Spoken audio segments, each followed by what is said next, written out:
कितना समय लगता है लिम्ब लेंथनिंग सर्जरी कराने के बाद रिकवरी के अंदर? ये बहुत ही कॉमन क्वेश्चन आए दिन हमारे से इंडिविजुअल्स पूछते हैं जो लिम्ब लेंथनिंग सर्जरीज कराना चाहते हैं।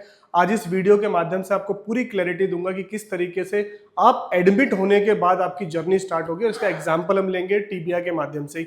सो जो भी लोग की एक क्वेरी है, जो भी लिम्ब लेंथनिंग सर्जरीज के लिए जाना चाहते हैं, जो कॉस्मेटिक लिम्ब लेंथनिंग सर्जरीज कराना चाहते हैं, वो इस वीडियो के लास्ट तक जरूर मेंटेन रहें, बने रहें, वीडियो के लास्ट तक देखें ताकि आपको क्लैरिटी होगी। और अगर अभी तक आपने चैनल को सब्सक्राइब नहीं करा है तो प्लीज चैनल को सब्सक्राइब कर लें ताकि आपको लिम्ब लेंथनिंग के रिगार्डिंग या बाकी बहुत सारी मस्कुलोस्केलेटल कंडीशंस के रिगार्डिंग न्यू इन्फॉर्मेशन मिलती रहे। Hello friends, I am doctor Sunil Saini, trauma and Ilizarov surgeon, expert in limb lengthening, deformity correction and pain management. Limb lengthening surgery के बाद कितने समय में रिकवरी हो जाती है, तो ये एक जर्नी की तरह हम समझते हैं कि पेशेंट की जर्नी कैसी हो, तब आपको पूरा का पूरा क्लैरिटी होगी। अगर मैं डायरेक्ट उस पर चल जाऊँ कितना समय होगा तो मैं एक टाइम पीरियड बता सकता हूँ आपको, लेकिन आपको समझ में नहीं आएगा, इसलिए मैं इसको पूरी डिटेल्स के अंदर जाऊंगा। तभी मैंने कहा कि लास्ट तक वीडियो को बना रही है। लिम्ब लेंथनिंग सर्जरी की दो जर्नी होती है। नंबर 1 इज प्री सर्जरी, की सर्जरी से पहले की कंडीशन। उसमें पेशेंट आते हैं, चेकअप्स होता है और फिर हमने एक डेट ले ली और डेट लेने के बाद और हमने सर्जरी कर दी। तो we will start this journey from the day of surgery. तो डे ऑफ सर्जरी से लेके सबसे पहले पेशेंट 5 to 7 डेज हॉस्पिटल के अंदर रहता है, जिसके अंदर हम जैसे पीओडी बोलते हैं, पोस्ट ऑपरेटिव डे 0। जिस दिन हमने सर्जरी कर दी वो 0 डे है और 5th to 7th day depending on the patient status हम उसको डिस्चार्ज करते हैं।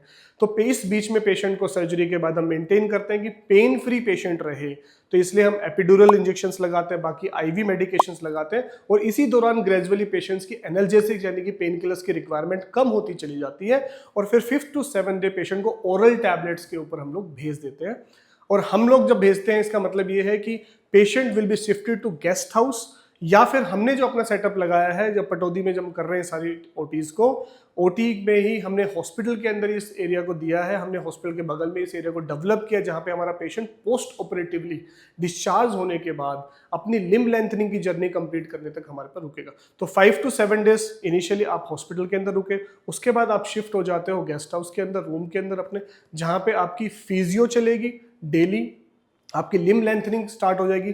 लिम्ब लेंथनिंग जो डिस्ट्रैक्शन बोलते हैं, जो हम यूजुअली 1 mm पर डे देते हैं, वो 7th डे पे हम स्टार्ट करते हैं। Sometimes we can start at 5th और समटाइम एट 7th और 10th day, but user recommendation 7 day. तो 7 डे हमने आपकी लिम्ब लेंथनिंग स्टार्ट कर दिया। फॉर एग्जाम्पल आपने टीबिया के लिए कराया और आप 7 सेंटीमीटर 8 सेंटीमीटर तक जाना चाहते हैं, 6 सेंटीमीटर की कर लेते हो, 6 सेंटीमीटर मीन्स 60 mm। तो आप डेली कितने लेंथनिंग कर सकते हो?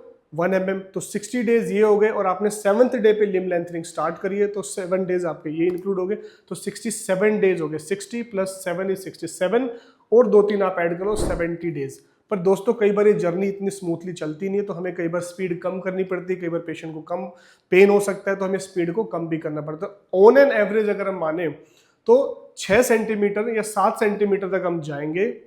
तो in spite of this 60 days this will take 70 to 80 days. और ओवरऑल जो हम मानते हैं तो 7 सेंटीमीटर लेंथनिंग के लिए यानी कि 3 इंच लेंथनिंग के लिए 70 डेज पेशेंट्स को, प्लस प्री 7 डेज और उसके पहले 5 डेज, एंड जब हमने लेंथनिंग स्टार्ट करी उसके 7 डेज मिला के 90 डेज ऑलमोस्ट पेशेंट को ऑन एन एवरेज हो जाता है। क्योंकि इसमें हम एक ही पेस से नहीं चल सकते, बहुत रिजिड होकर नहीं चल सकते। तो आपको 6 से 7 सेंटीमीटर लेंथनिंग टीबिया की करनी है तो ऑलमोस्ट 3 मंथ्स आप इस फैसिलिटीज के अंदर रहते हो, जिसमें आपको डॉक्टर डेली देखते हैं, आपकी ऑब्जर्वेशंस होती हैं, आपको किसी प्रकार की कोई समस्या है उसको हम लोग देखते हैं, आपकी मसल एक्सरसाइजेस सारी की सारी, फिजियो रिहैबिलिटेशन, आपको एक न्यूट्रिशियस डाइट प्रोवाइड की जाती है और ग्रेजुअली आपको चलाना, आपके बीच बीच में एक्सरेज करके देखना, और सब कुछ सही चल रहा है वो लगभग 90 डेज आपके चले जाते हैं। 90 डेज के बाद we give a gap of almost 10 to 15 days, ताकि वहां पे जो कैलस लास्ट में बना है वो अच्छा थोड़ा सा अच्छे से उसका स्ट्रेंथनिंग आ सके। And then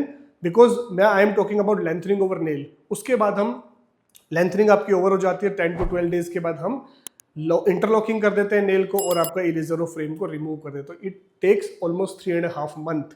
now you need physio. अभी आप वॉक नहीं कर सकते बिकॉज कैलस इज सॉफ्ट, तो फुल वेट बेरिंग में अभी समय लगेगा। तो 3.5 से 4 महीने के अंदर आप फ्रेम से आउट हो चुके हैं, 7 से 8 सेंटीमीटर की लेंथनिंग आपकी बढ़ चुकी है। इसके बाद आप कराएंगे rehabilitation, physio, strengthening, diet, and other exercises, ताकि आपकी जॉइंट्स की मोबिलिटी आ सके, आपकी मसल्स की स्ट्रेंथ आ सके। ग्रेजुअली हम आपको वेट बेरिंग स्टार्ट करते हैं और आपकी गेट आ सके, आपको गेट प्रॉपर कर सके। ये आप फैसिलिटी से बाहर रह के भी कर सकते हो एक बार जब हमने लेंथनिंग कर ली। But usually we give a package of 4 months के अंदर पेशेंट इंडिपेंडेंटली वॉक करना, चलना with the help of callipers चलना स्टार्ट कर देता है, with the help of walker या फिर एक्सिलरी क्रचेस के हेल्प से पेशेंट वेट बेरिंग करने लग जाता है। पर ये भी कई फैक्टर्स पे डिपेंड करता है। तो 4 मंथ्स के अंदर you can become independent, max 5 months के अंदर इंडिपेंडेंट रहते हैं। फिर आप आगे में रिहैबिलिटेशन, फिजियो कराएं। ऑन एन एवरेज 6 मंथ्स के अंदर you can recover completely and you can walk with the help of A stick, अगर किसी में लगता है। Otherwise you can independently also walk without using anything. तो लगभग अगर आप 7-8 सेंटीमीटर की बात करते हैं तो 6 महीने का ऑन एन एवरेज पीरियड लग जाता है जिसमें आप इंडिपेंडेंटली वॉक कर सकते हैं।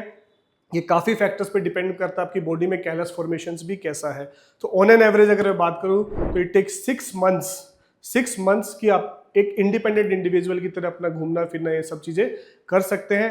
रीमॉडलिंग के अंदर ऑलवेज टेक टाइम्स। रीमॉडलिंग कैसे दिखा, बोन की जो स्ट्रेंथ आनी है, जो आपकी normal bone, new bone formation आई, उसकी रीमॉडलिंग होकर उसकी स्ट्रेंथ होने इट टेक्स 3 टाइम्स। यानी कि जो आपकी लेंथनिंग में 3 महीने लगा उसका 3 गुना टाइम यूजुअली लगता है और स्ट्रेंथ आने में।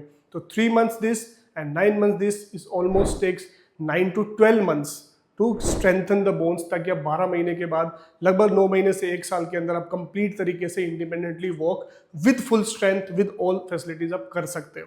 सो this is the whole journey कि किस तरीके से वो स्टार्ट हुई, किस तरीके से आपने 3 महीने के 3.5 महीने के अंदर अपनी लेंथनिंग को अचीव किया।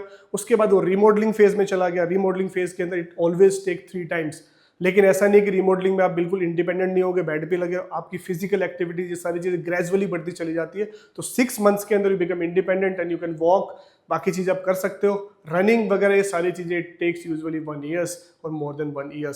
पर 1 साल के अंदर जाके लगभग 6 to 7 सेंटीमीटर लेंथनिंग वाले पेशेंट में एवरीथिंग गोज वेल, तो पूरी रिमॉडलिंग होके, क्योंकि 3 गुना उसका समय होता है, वहां तक रिमॉडलिंग होके एवरीथिंग इफ गोज वेल, तो आप 1 साल में 9 महीने से 1 साल के अंदर आप कंप्लीटली इंडिपेंडेंटली चलना फिरना, घूमना, सीढ़ियाँ चढ़ना, बैठना, everything you can done like a normal individual, पहले जो आपकी सर्जरी से पहले स्टेटस था। So this is the whole journey about कितना समय हमें लग जाता है जब भी हमारी लिम्ब लेंथनिंग हम कराते हैं। तो मैंने इसको फेजेस वाइज डिवाइड किया ताकि आप क्लैरिटी के साथ समझ सकें और अपनी प्लानिंग कर सकें कि मुझे इस समय आना है, इतना समय मुझे लगने वाला है, क्योंकि ये एक जर्नी है जिसको आपको कंप्लीट करना है विद आवर टीम। और हमारी टीम इसमें पूरे एफर्ट लगाती है कि आपको इस जर्नी को स्मूथली निकाल सके और कंप्लीट तरीके से आप अपनी पूरी 100% रिकवरी करके 100% नॉर्मल गेट के साथ चल के जाए। This is in short about total time period जो हमारी लिम्ब लेंथनिंग सर्जरी में लगता है। मैं उम्मीद करता हूँ दोस्तों इस वीडियो के माध्यम से आपको इस चीज़ में क्लैरिटी आएगी और आप प्लान कर पाओगे कि कितना समय आपको जो आपका टारगेट है उसको अचीव करने के अंदर लगा है। फिर भी अगर आपकी कोई डाउट है तो डेफिनेटली हमारी टीम से कनेक्ट कर सकते हैं, नीचे दिए नंबर पे कांटेक्ट कर सकते हैं। और अगर आप बहुत समय से लिम्ब लेंथनिंग सर्जरी करना चाहते हैं, फाइनेंशियल स्ट्रेन की वजह से आप नहीं कर रहे हैं, तो वेरी इकोनॉमिकल प्राइसेस के ऊपर हम लोग प्रोवाइड कर रहे हैं best limb lengthening at the best centre with best physio and best team. So immediately call करें, अपनी हाइट बढ़ाने के सपने को पूरा करें। Thank you so much.